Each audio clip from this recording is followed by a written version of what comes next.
The stench of burnt rubber and disappointment filled the air as I glared at the lifeless hood of my car.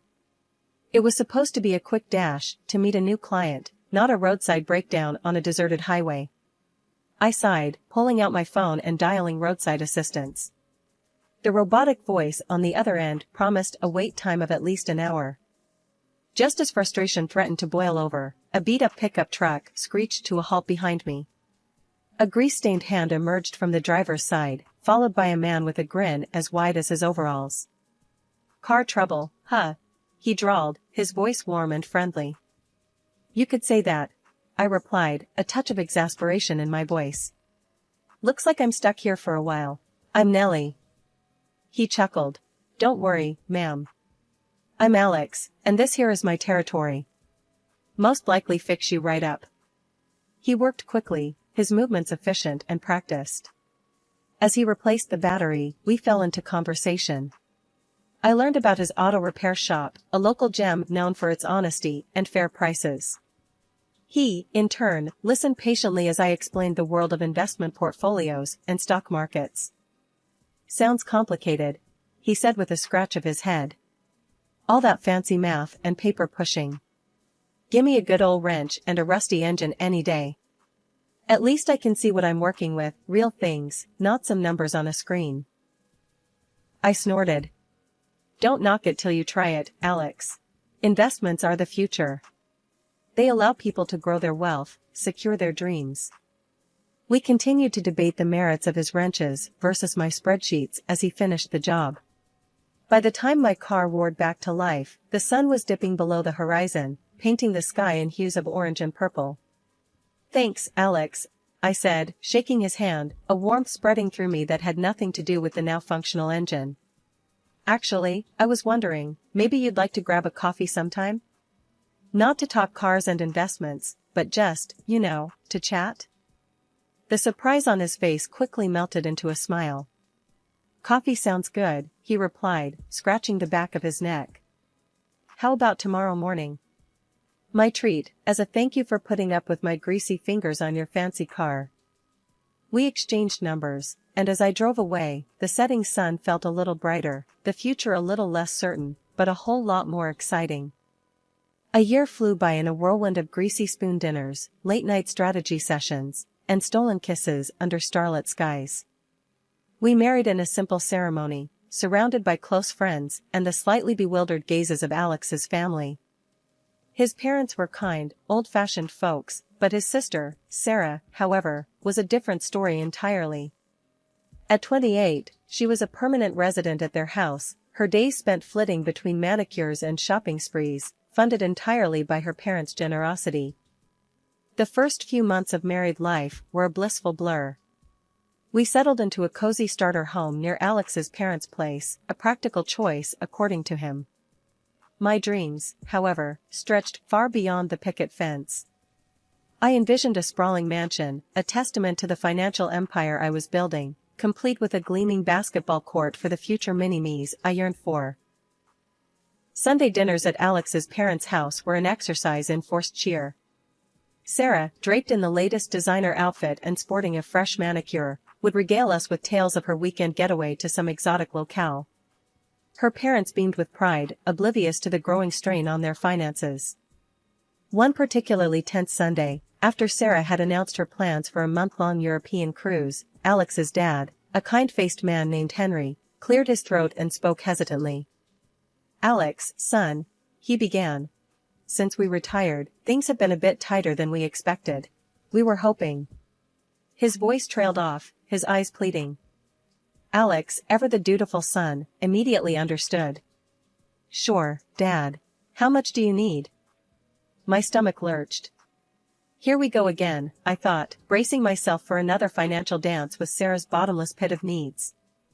"Just a little help to get us through," Henry mumbled, avoiding my gaze. "Retirement ain't exactly what it's cracked up to be on a fixed income." "Don't worry, Dad," Alex said reassuringly, placing a hand on his shoulder. "We'll take care of it." Later that night, as we lay in bed, I couldn't hold back any longer. "Alex," I said softly, "how much are you giving them this time?" He sighed, running a hand through his hair. Look, honey, it's family. They need a little help, that's all. A little help every month adds up, Alex, I pointed out. And what about Sarah's little European jaunt? Don't you think they might need that money more? Alex bristled. Don't you start with Sarah. It's none of your business how she spends her money. It becomes my business, I shot back, my voice rising. When it affects our finances. We're a team, remember? And frankly, I'm tired of feeling like an ATM for your entire family. The words hung heavy in the air, a stark contrast to the comfortable silence that usually filled our bedroom. Alex's jaw tightened. You just don't understand what family means, he said, his voice laced with anger. You have no relatives, so you wouldn't get it. That hit me like a sucker punch. It was true, I didn't have any family. My parents had passed away when I was young, leaving me a small inheritance that I had used to put myself through college. But the lack of a family wasn't a choice I had made, and it certainly didn't make me any less capable of understanding loyalty and love. One Tuesday evening, the phone rang, shattering the fragile peace in our house. It was Sarah, her voice choked with sobs. It's Dad, she stammered. He's in the hospital. Cancer. They say it's bad. The world seemed to tilt on its axis. Alex, his face pale, grabbed the phone from my hand and spoke in hushed tones. When he hung up, his eyes were red-rimmed. He's not going to make it, he said, his voice thick with emotion. The doctors are giving him a few weeks, maybe a month at most. The next few weeks were a blur of hospital visits, tear-filled goodbyes, and whispered promises. As the inevitable drew closer, the question of the funeral arrangements loomed large. One evening, Sarah, her eyes red and puffy, announced, I've talked to the funeral home. It's going to be a bit expensive, but Dad deserves the best, right? Alex, still raw with grief, readily agreed. Of course, honey, whatever it takes. It comes to. Sarah hesitated, then blurted out. $50,000. My jaw dropped. $50,000 for a funeral? That seemed like a staggering sum, especially considering the modest means of Alex's parents. 50,000? I echoed, unable to contain my surprise. Isn't that a bit excessive? Alex shot me a withering look. Don't be insensitive, Nellie. It's Dad's funeral. We have to honor him properly. Can't you just be supportive for once? The accusation stung. Supportive? I had spent the past few weeks juggling work and hospital visits, all while trying to navigate the emotional minefield that was his family. But apparently, that wasn't enough. Look, I said, trying to keep my voice calm. $50,000 is a lot of money. Maybe we should talk to your mom and see what she thinks. Before I could finish my sentence, Alex exploded. Don't you dare bring Mom into this, he roared. This is about family, and you clearly don't understand what that means. You only care about money. His words were a slap in the face. Tears welled up in my eyes, blurring my vision. Here we were again, at the same impasse. My attempt at financial responsibility construed as greed, my concern for his family dismissed as cold-heartedness. The sting of defeat lingered long after I transferred the $25,000 to Alex. Swallowing my pride and doubts, I did it for us, for our future. Maybe, I naively hoped, this would be the olive branch that ended the fight and brought us back together. But Alex, it seemed, had other plans. That night, he packed a duffel bag, his face etched with a stony resolve. Where are you going? I asked, my voice barely a croak. I need to be with Mom, he said curtly. She's taking this really hard. But what about us? I pleaded, a desperate hope flickering in my chest. He didn't answer. Just a gruff goodbye and the slam of the front door, leaving me alone in the echoing silence of our once happy home. The next few days were a blur of tearful phone calls to Alex's mom, unanswered texts, and a gnawing emptiness that settled in my gut. Finally, I received a call from the funeral home, a reminder of the looming farewell. Wiping away a fresh wave of tears, I dressed in black, the weight of the unresolved conflict a heavy burden on my shoulders. Arriving at the funeral home, a cold dread slithered down my spine as I noticed the deserted parking lot and the closed doors. "Excuse me?" I stammered, approaching the receptionist, a kind-faced woman with weary eyes. "Yes, ma'am," she replied politely. "I'm here for the service of Mr. Henry Johnson?" I inquired, my voice trembling slightly. She consulted the ledger on her desk, her brow furrowing slightly. "The service for Mr. Johnson concluded yesterday, dear." The world seemed to tilt on its axis. "Yesterday? But My voice trailed off, confusion clouding my thoughts. "Alex didn't tell me." The woman offered a sympathetic smile. "Perhaps there was a misunderstanding. It was a simple cremation, as per the family's wishes." Cremation? The image of the extravagant funeral Sarah had described sent a jolt through me. $50,000 for a cremation? The pieces just weren't fitting. Anger, cold and sharp, began to replace the initial shock. Furious and confused, I stormed out of the funeral home, the receptionist's words echoing in my head. The betrayal gnawed at me, a bitter pill to swallow. Where was Alex? Why hadn't he told me? More importantly, where did all that money go? With a burning determination, I steered my car towards Alex's childhood home.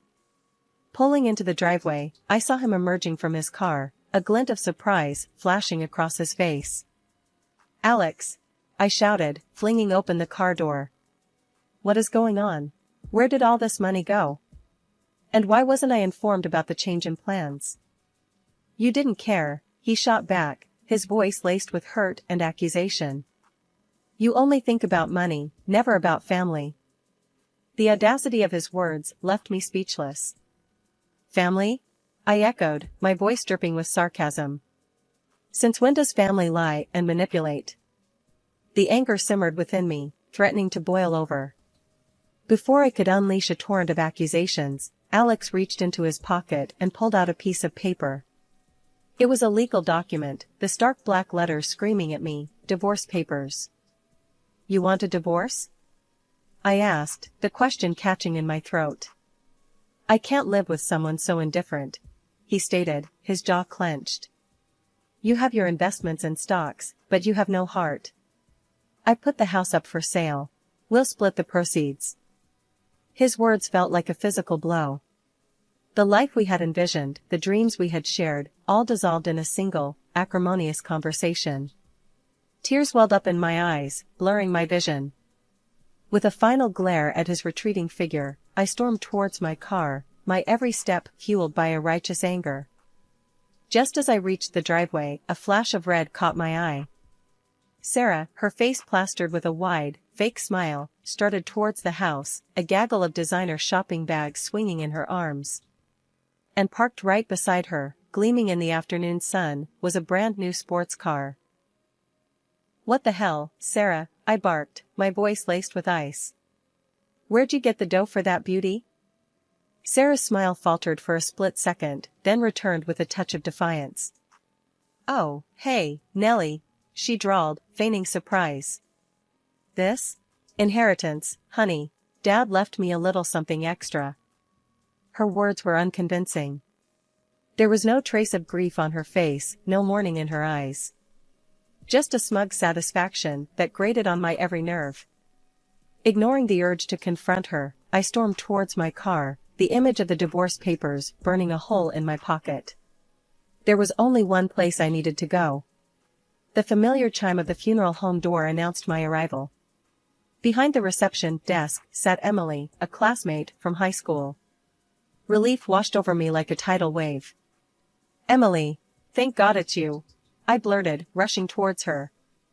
"Hey, Nellie," she said, a smile stretching across her face. "What brings you here?" "It's a long story," I sighed, forcing a smile. Instead of launching into the whole mess, I cut to the chase. "I need some information about a recent service, Mr. Johnson." Emily quickly pulled up the file on her computer. "Ah, yes. Cremation, as per the family's wishes. Is there anything else I can help you with?" My heart hammered in my chest. "Cremation? I echoed, the word tasting foreign on my tongue. The cost? Emily tapped a few keys on the keyboard. The total came to $5,237. I can print you a duplicate copy of this receipt, if that would be helpful. Relief flooded me. Yes, please, I croaked, my voice thick with emotion. Thank you, Emily. You have no idea what this means to me. My knuckles were white-hot as I gripped the steering wheel, the evidence burning a hole in my pocket. The facade of Alex's childhood home mocked me with its familiarity. Taking a deep breath, I marched towards the front door, my purpose fueling my steps. The moment I stepped inside, the first thing I saw was Alex, Sarah perched beside him like a bad omen. His mother sat on the couch, a tear-stained tissue clutched in her hand. The air crackled with a tense silence. Hey everyone, I greeted, my voice surprisingly steady. Alex's mother, her eyes red-rimmed, looked up with a flicker of surprise. Oh, Nellie. Why weren't you at the service yesterday? Service? I scoffed. No one told me it was postponed. I thought it was today. I offered Alex's mother my condolences, a hollow gesture at best, and then turned to Alex. Can we talk in private? I asked, my voice low. There are no secrets in this family, he shot back, his jaw clenched. Especially not from someone who isn't considered family anymore. His words stung, but I refused to let him get under my skin. Reaching into my purse, I pulled out the check and slammed it on the coffee table in front of him. Here's the money for the funeral, I stated, my voice firm. Now, where'd the rest of it go? Alex stared at the check, his brow furrowed in confusion. What rest of it? Don't play dumb with me, I snapped. The check is for $50,000. The funeral home said the service cost $5,000. Explain. The confusion on Alex's face seemed genuine. His eyes darted towards his sister, a silent question hanging in the air. This is ridiculous. Sarah sputtered, jumping to her feet. You just can't come in here throwing accusations around. But her outburst backfired. Alex's mother, who had been silently observing the exchange, spoke up. Wait, she said, her voice shaky. Your father had some money saved for his funeral. And I gave Sarah $10,000 to help with the arrangements. I did a quick mental calculation. $50,000 from us, plus $10,000 from you, Mom, that's $60,000. The service cost $5,000. Where's the remaining $55,000? My gaze landed on Sarah, a question mark etched on my face. Sarah's carefully constructed facade crumbled. Her cheeks flushed crimson, and she shifted uncomfortably under my stare. Finally, she mumbled, Well, I just saw this amazing car, and I couldn't resist. Instead of the anger I expected, Alex placed a comforting hand on Sarah's shoulder. Hey, he murmured. It's not a big deal. You just needed a new car. We can figure something out next time. My blood ran cold. Not only had Sarah stolen the money, but Alex was condoning her actions? Did he not see the gravity of the situation? Not a big deal? I repeated, my voice laced with incredulity. She stole money, Alex. From her own father's funeral fund. Alex glared at me, his voice icy. You wouldn't understand, Nellie. You don't have family. You only care about money. His words hit me like a physical blow. The anger simmering inside me boiled over. I slammed the signed divorce papers in front of him. Take them, I spat, my voice trembling with rage. And then tell your precious sister to give me back my $25,000. Otherwise, I'll sue her for fraud. Alex opened his mouth to protest, but I held up a hand, silencing him. You know what, Alex? Save it. There's nothing left to say. The weight of the past few days finally settled on my shoulders, a crushing burden. Tears welled up in my eyes, blurring my vision. But I blinked them back, refusing to crumble in front of them. 2 weeks flew by in a blur of paperwork and emotional turmoil.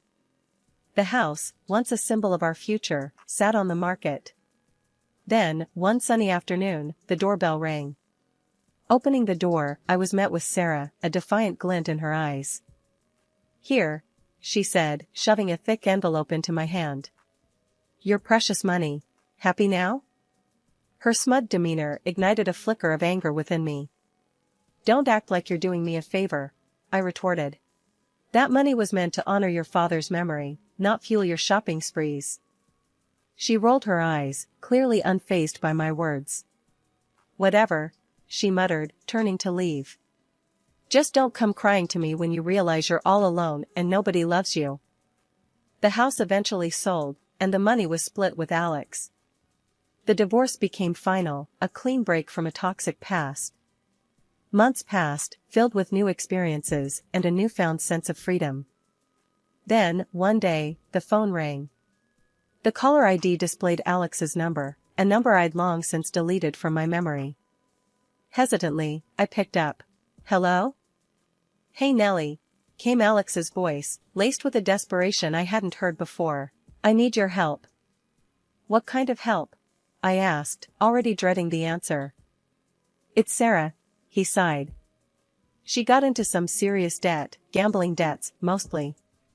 The creditors are after us, Nellie. They've already taken the house, the car repair shop." "What do you mean us?" I clarified, my voice tight. "You and Sarah are no longer us, Alex. We're divorced, remember?" "Come on, Nellie," he pleaded. "Don't be like that. You have money, you can help us out. Besides, you're all alone anyway. No kids, no family, nobody needs you." His words felt like a slap in the face. All the progress I'd made, all the independence I'd built, dismissed in a single, insensitive sentence. Anger, hot and righteous, surged through me. "Nobody needs me?" I echoed, my voice low and dangerous. "Let me tell you something, Alex. I may not have a husband or kids, but I have friends, hobbies, and a life that doesn't revolve around cleaning up the messes of manipulative siblings. The answer is no, Alex. Absolutely not. And don't you ever call me again." With that, I slammed the phone down, the finality of the click echoing in my ears. There would be no second chances, no desperate pleas. I had built my own family, a family of friends, of experiences, of personal growth. And that, I realized, was more than enough. Years of experience had honed my intuition into a finely tuned instrument, and the melody it played was one of prosperity. The reward for my dedication? A sprawling new house on the city's fringe, a testament to my self-reliance and blooming independence. As I unwound on a plush chaise lounge, a cool glass of Sauvignon Blanc in hand, a wave of satisfaction washed over me. This was the life I had built, brick by brick, on the foundation of self-belief. The tranquility was broken by the insistent buzzing of my phone. An unknown number flickered on the screen. Usually, such calls were met with a dismissive silence, but a strange sense of unease gnawed at me. With a sigh, I swiped the answer button. "Hello?" I answered cautiously. A smooth, unfamiliar voice flowed through the receiver. "Is this Nellie?" My mind raced, searching for a connection to the voice. It held a hint of amusement, a touch of flirtation. "Yes, speaking," I replied, my voice regaining its usual confidence. "This is Michael," the voice continued, "from the gallery down on Elm Street. We met a few weeks ago at the opening, remember? The one with the abstract expressionist exhibit?" A memory flickered to life. The opening, the vibrant paintings, the man with the captivating smile and a passion for obscure French filmmakers. A smile tugged at the corner of my lips. "Michael, right. Of course, I remember." "Excellent," he chuckled. "Listen, I was wondering if you might be free for dinner this Friday? There's this new tapas place I've been dying to try, and—" "Sounds perfect," I replied, a genuine smile warming my voice. "What time should I pick you up?" "No need for that," he countered. "Let me be the gentleman. I'll swing by your place at 8. Looking forward to it, Nellie." The call ended, and I cradled the phone, a giddy feeling bubbling in my chest. Life wasn't just about financial success, it was about building connections, fostering new experiences. And as I gazed out at the breathtaking sunset, the future stretched before me, an open road brimming with endless possibilities, and a man named Michael waiting to share the journey.